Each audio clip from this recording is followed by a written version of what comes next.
dala-dala'y kabuhayan, bunga sa mamamayan, pagpapalahi ng halaman, ang serbisyo sa ating bayan, hangad ay masagla ng ani, makikinabang ang marami, halamang inaani.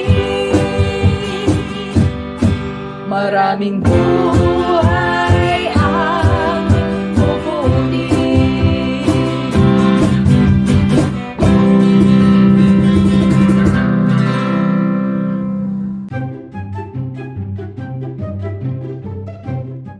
Magandang araw po sa ating lahat.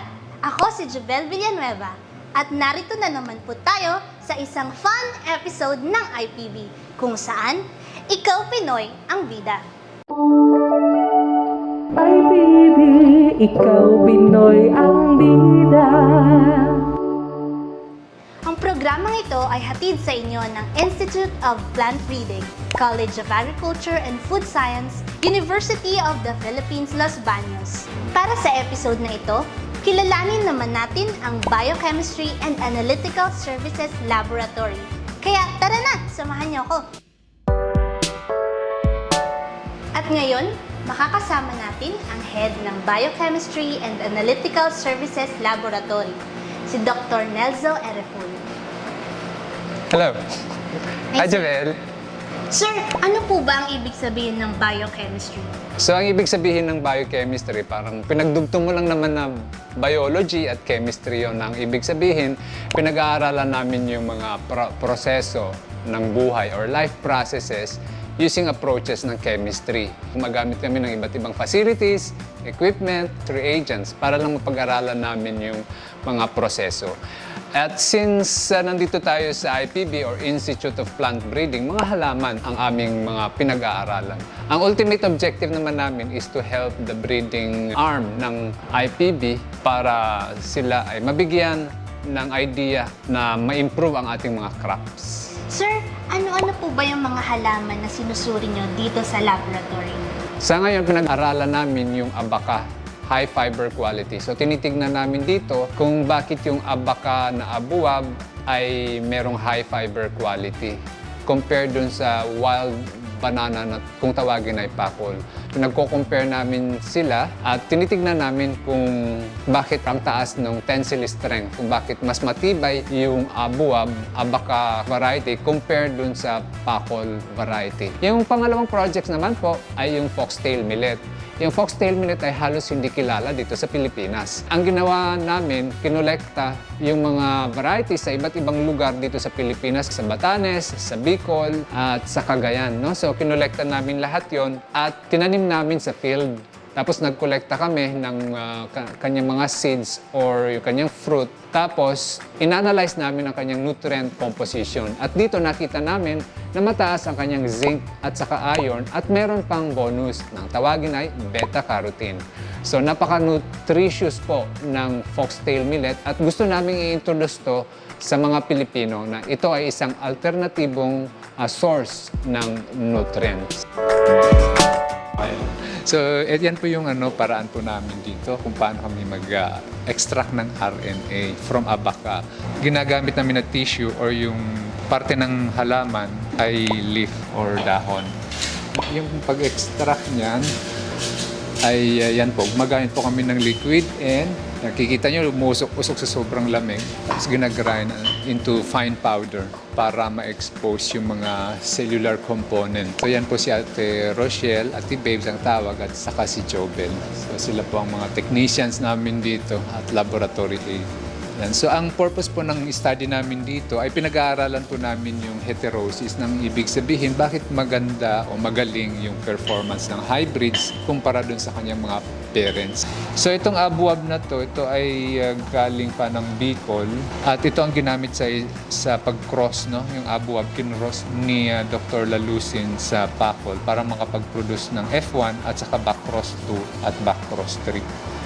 Nakita namin maganda ang character ng Bacros 2 at Bacros 3. Yung Bacros 2, tinawag na bandala yan eh. So ayun, ang makikita nyo ngayon na nag-extract or nag-grind, kailangan talaga finely pulverized yung leaf para ma-expose yung tissue or yung mga cells.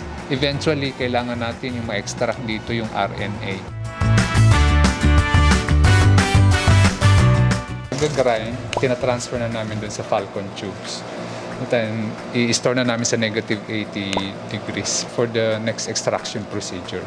So, kailangan talaga nag-store siya sa extremely low temperature.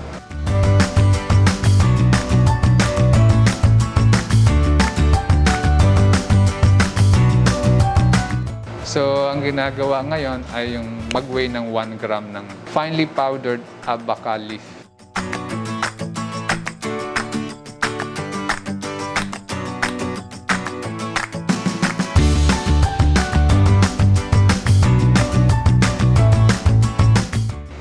Ito naman, ililipat na dito sa centrifuge tube kasi lalagyan siya ng C-tab, yung extraction buffer.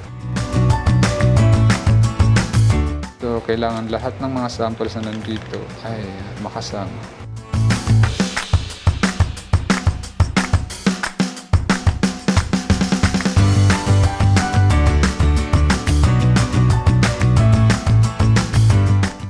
So ito naman bandala, yung nauna kanina abuab. Kailangan ma-extractan lahat, no? Abuab, bandala, pakol. So yung tatlo i-compare natin. So ipapa-sequence natin.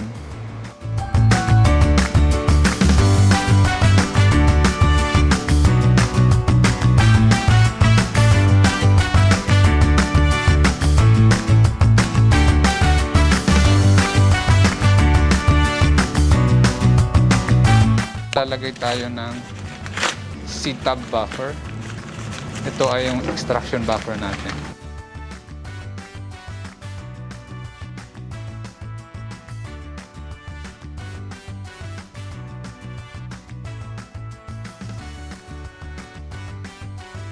So kailangan gawin ito sa fume hood kasi medyo toxic yung mga, ito lalo na to, beta-mercaptoethanol. So kailangan nasa fume hood siya para hindi mo ma-inhale. Tapos as much as possible, mag-wear ng face mask. So sa ngayon, lalagay na po tayo ng C-tab buffer. Yung C-tab para siyang detergent. So kailangan i-mix yung samples at yung buffer.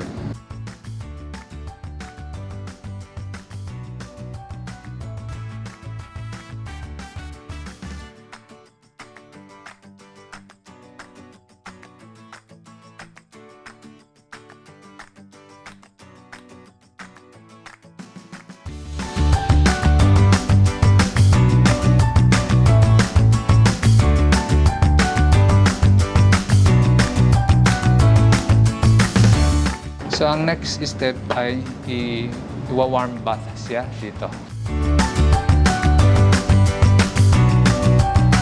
So, pagkatapos ng pag-grind, no, so nilagyan natin ng C-tab buffer. Tapos ngayon, nandito siya sa warm bath at 65 degrees Celsius, 30 minutes to 1 hour. So, ang pinaka-purpose niyan para, yung detergent kasi yung C-tab eh. Ang purpose niyan ay para ma-disrupt na yung mga cells, para ma-release na yung mga molecules, yung mga maliliit na components ng cells. Ayan, so yung RNA, ayan. So ito yung gusto natin, no? May extract yung RNA. Tapos ito na yung i-analyze. We send this for sequencing, no? Sa either Singapore or Macrogen, South Korea. So ito yung may RNA na siya, pero this is in nuclease-free water. So, kailangan i-store siya sa negative 80 para hindi ma-degrade. Kasi very labile yung RNA.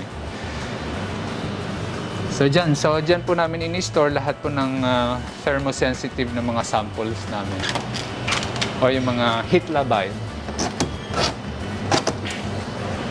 So, yan na po. Yan yung ultimate na purpose, ultimate na objective natin at the end of the day na makapag-extract tayo ng RNA.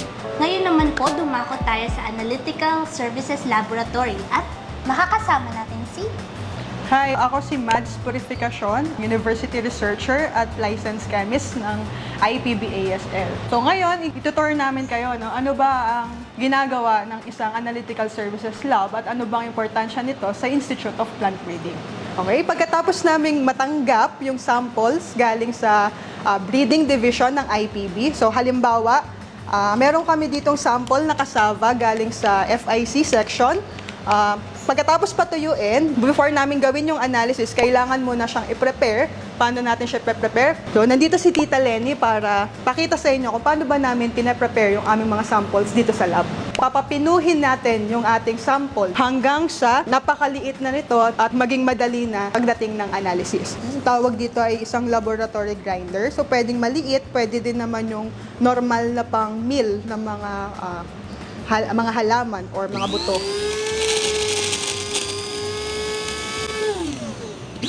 Pero pag wala na yung tunog na parang may lumalaban pang sample, mamaganda na yung na-indikasyon na pino na yung ating cassava sample.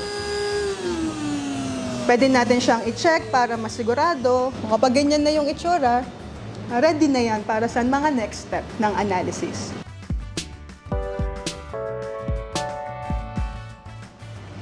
Ano po yung susunod na hakbang matapos pinuhin yung mga samples? Actually, Jubel, depende kasi yan sa kung ano yung kinakailangan ng breeding division. So, halimbawa, dun sa kasabang pinakita namin sa inyo kanina, kailangan nilang malaman kung ilang porsyento kaya yung fat or yung taba na nandun sa kanilang sample mismo, sa kasaba sample. So, para malaman yun, meron kaming setup na tinatawag na Soxhlet extraction setup, kung saan nandito yung sample natin kanina na pinino, pinasok sa loob ng filter paper. Meron, tinupi lang yan, no? Sinet up lang yan nila Tita Lenny. Tapos papaandaran natin siya for 8 hours, 8 oras. Ang idea nito, meron ka nitong solvent, kukulo, mag-evaporate, aakyat siya dito, magko-condense kasi malamig, bababa ulit yung solvent mo, dadaan dun sa sample, pagdaan yan, kasama niya na yung fat sa baba. Hanggang after ng 8 oras, yung sample mo, wala ng taba, ang taba niya nasaan? Nandito na lahat. Yun. Pagkatapos nun, titimbangin natin siya. So kung gaano kabigat yung nawala dun sa original na timbang ng yung sample, yun yung taba. Halimbawa, gusto mo ng isang halaman kung saan magpo-produce ka ng mga vegetable oil. Ganyan. So malalaman mo kung mataas ba yung makukuha kong oil dito kapag pinrocess ko siya or hindi. Napaka-cool naman po ng setup na yan. Sa isang analysis or sa isang run, pwede kang magsingit na ng mga 20 to 30 sample, pero maghapon mo siyang i-run. Itong setup naman na to ay para makuha mo yung crude fiber content ng isang halaman. Yung example nga natin ngayong araw, no, lahat ito tungkol sa cassava. Gusto natin kuhanin yung crude fiber. Bakit? Kasi ito yung naglalaman nung dito natin malalaman kung magiging magandang source ba siya ng energy or maging maganda ba siyang source kung papakain mo siya sa hayop. Ano yung meron ba siyang tinatawag natin na cellulose, hemicellulose, lignin. Pero tandaan na sa part na to, crude siya, no? Pag sinabi natin crude or crudo, rough pa siya, estimation pa lang siya. So kung gusto mong malaman kung ano mismo yung content ng eksaktong fiber, meron tayong mga bukod pang analysis para doon. Ang ginagawa sa crude fiber, meron tayong sulfuric acid. Okay, so ibo-boil natin, papakuluan natin yung cassava sample kasama yung sulfuric acid. Acid hydrolysis yung tawag muna doon. After nun, i-filter para makuha kung ano yung natira dun sa sample natin. So, sa part na to, kapag naglagay ka ng acid, matatanggal yung ibang mong component. Ano yung component na yon? Halimbawa, yung mga sugar, mga starch, matatanggal mo na siya until ano na lang matitira. So, pwedeng na doon na yung fiber mo, mga minerals, mga proteins. Okay? So, after ng acid, meron ka namang, ang tawag natin na sodium hydroxide. Okay? Paglagay mo ng sodium hydroxide, pinakuluan mo, finilter mo ulit, doon na matatanggal yung proteins. Ang matitira na lang, fiber and minerals. After nun, sasalang natin siya sa furnace o isasalang natin siya sa at least 550 degrees Celsius. Sa part na yon, matatanggal na yung fiber mo, ang matitira minerals. Paano mo makukuha yung fiber? Ilan yung nawala? nung nilagay mo sa furnace. Yun yung crude fiber content ng iyong sample. Okay? Isa pa sa mga analysis na pwedeng gawin ng IPB-ASL ay yung tinatawag na crude protein. So, nandito si Hill para ipakita niya sa inyo paano ba natin malalaman kung ano yung crude protein content ng samples natin. Ang analysis na to ay para sa Keldal N or Keldal nitrogen. Okay, so, galing sa nitrogen content ng ating halaman or ng ating crop, makakalculate natin yung crude protein, yung protina na meron doon sa ating sample. Galing siya sa digestion, and then after ng digestion, ginagawa natin yung tinatawag na spectrophotometric analysis or UVV spectrophotometry.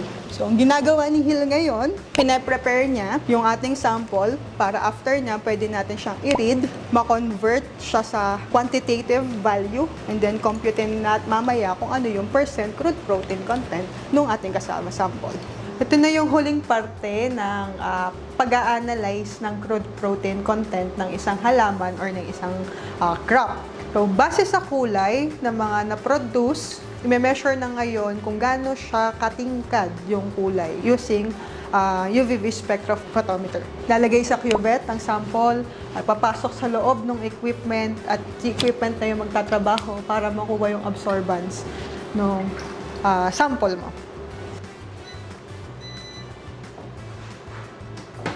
Ito po, ano to at para saan? Okay? Ito naman ay tinatawag na high performance liquid chromatography. Okay, saan ito ginagamit ng ASL? Naaalala mo ba yung crude protein kanina? Okay, so alam mo na yung crude protein. Paano kapag gusto mong malaman ano yung amino acid mismo na present, na meron dun sa ating sample? Okay? Or ano yung mga antioxidant? Familiar ka ba sa antioxidant?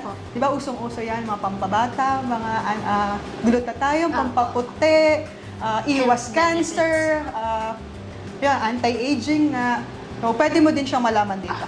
Okay? So, kunyari meron kang corn, cassava, vegetables, legumes, gusto mong patunayan na meron siyang anti-cancer properties or mataas yung amino acid na content niya, specific, ito yung ginagamit natin. Okay?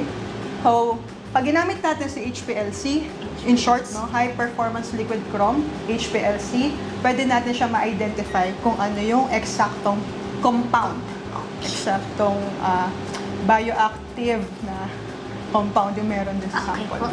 Okay, so ganito yung itsura ng, nakikita mo ba yung mga tusok na yan, o yung peak? Ibig sabihin, meron kang isang compound na present dito, dito, dito. At kung i-compare mo naman tong dalawang to, kunyari ito, at ito, ibig sabihin yan, mas mataas ito kaysa dito. Okay. Pero parehas silang meron. So, ganyan yung mga ina-identify namin dito sa ASL. Present ba siya o hindi? Sir, ano po yung pinaka-challenging na karanasan nyo bilang isang IPB researcher? Sa research part, yung pinaka-challenging ay yung pag-extract ng RNA ng abaca.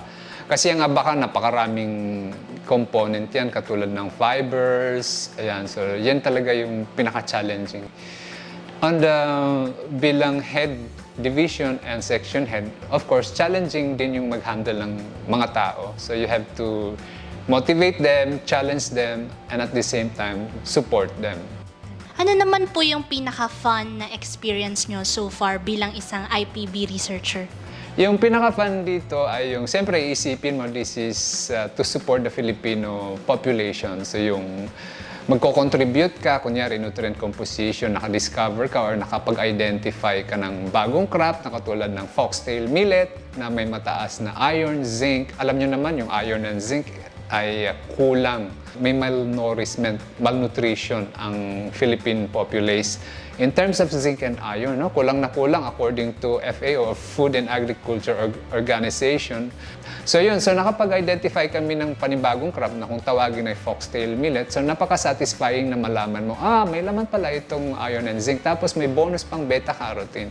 So eventually, we want to introduce this to the Filipinos na meron palang ganitong crop. Yan. So napaka-satisfying. Tapos yung pangalawa, yung magkaroon ka ng publication at eventually makapag-contribute ka sa science. So ultimately, we need to push science forward. Sir, ano po yung maipapayo nyo sa mga kapwa nyo researcher o kaya sa mga kabataan na nais tahakin tong larangang ito? Halos wala naman. Wala naman akong may papayo. Kundi kasi ang science kasi is also a passion. No? Kung ayaw ko naman kasing pinagpipilitan yung bata na, uy, punta ka dito sa science, dito sa biology, chemistry, or ag-biotech. Kung hindi mo naman passion or hindi mo interest, kasi mahirap ng i-pull mo yung bata dito.